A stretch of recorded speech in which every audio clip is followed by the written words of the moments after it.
తెలంగాణలో కూడా ఫ్యాక్షన్ రాజకీయాలు నడుస్తున్నాయా ఎట్లా? వరుసగా అవుతున్న ఇన్సిడెంట్లు చూస్తుంటే చాలా మందికి గదే డౌట్ వస్తున్నదట. కష్టపడి ఇల్లు కట్టి తప్పదాయి కాలు పెట్టినట్టు కొంతమంది బుడ్డ కాంగ్రెస్ లీడర్లు చేయబట్టి సీఎం సారు ఏలువడికి కాంగ్రెస్ పాలనకు పనిగట్టుకొని చెడ్డ పేరు తెప్పిస్తున్నారన్న ముచ్చట వినబడుతుంది.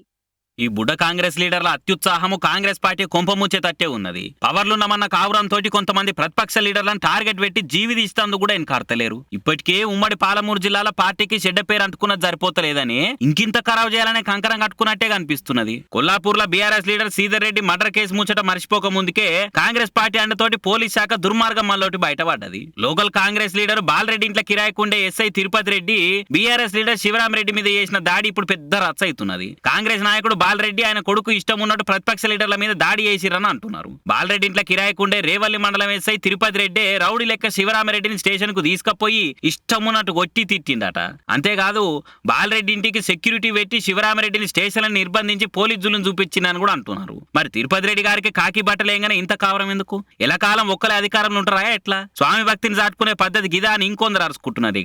ఇప్పటికే పబ్లిక్ ల పోలీసు వాళ్ళ పతారా ఇంత కచ్చరైపోతున్నది. ఈసొంటి పనులతోటి ఇంకింత నాశనం పట్టిస్తురుగా అని ఇంకొందరు అరుచుకుంటారు సోషల్ మీడియాలో. ప్రతిపక్ష లీడర్లు తుమ్మినా దగ్గినా తప్పంటే ఎట్లా? గతంలో బీఆర్ఎస్ వాళ్ళు చేసిన దానికే ఇప్పుడు మూల్యం చెల్లించుకున్నారు. కాంగ్రెస్ బుడ్డ లీడర్లు కూడా అదే కోరుకుంటారా ఎట్లా అని అనుమానాలు వస్తున్నాయట ఈ సంగతి ఎరికైన పబ్లిక్. ఉరుము ఉరిమి మంగళం మీద పడ్డట్టు రాష్ట్రంలో ఏమైనా మందుబాబులకే దెబ్బ పడుతుంది కదా. మొన్నటికి మొన్న శ్రీరామనవమని, హనుమాన్ జయంతి అని, ఆలీల జయంతులని వైన్సులు బంద్ పెట్టిరు. ఓట్లున్నాయని అప్పుడో రెండొద్దులు బంద్ పెట్టిరు. మళ్ళీ ఇప్పుడు 3 రోజులు వైన్స్ థియేటర్లు మూయమని చెప్పిరట. ఎందుకు ఏం కథ అన్నది చూడురు మీరే. ఒక్కసారి దొంగతనం కేసు అయితే ఏడ దొంగతనమైనా దొంగనే పట్టుకొని పోయినట్టు రాష్ట్రంలో వైన్ షాపులకు కూడా గదే గోసొచ్చింది. పండుగలు వచ్చినా ఓట్లు వచ్చినా ఫస్ట్ వైన్సుల్నే మూసేపిస్తున్నారు. మొన్నటికి మొన్న ఓట్లున్నాయని 2 రోజులు మూపించినా శ్రీరామనవమి ఉన్నదని అప్పుడు బంద్ పెట్టించిరు. హనుమాన్ జయంతి అని అట్లా క్లోజ్ చేపించిరు. ఇప్పుడు సోమవారం ఖమ్మము, వరంగల్, నల్గొండ జిల్లాల ఎమ్మెల్సీ ఓట్లున్నాయి కదా, దానికోసం 2 రోజులు వైన్స్ బంద్ పెట్టమని ఎలక్షన్ సంఘం వాళ్ళు ఆర్డర్ చేసిరు. అగో అంతటా బంద్ అని పరిశాన్ అయ్యారు. అట్లేం లేదు, ఎలక్షన్లు అయ్యే 3 జిల్లాలనే బంద్ పెడతారట.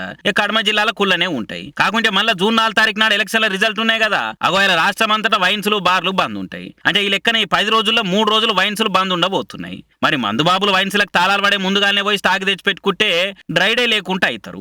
అయినా కూడా ఓట్లప్పుడు గొంతు దడపని లీడర్లు ఎవరు ఉంటారు? అసొంటోళ్ళకి వైన్స్ బంధులతోటి పరగబడేది ఏమున్నది కానీ, ఇక మందుబాబులు బీర్బలు సుక్క తాగపోతే చక్కెర వచ్చిన టైటోళ్ళు ఎవరు ఉంటే ఇగో ఈ డేల తగ్గట్టు ప్లాన్ చేసుకోరు. ఇక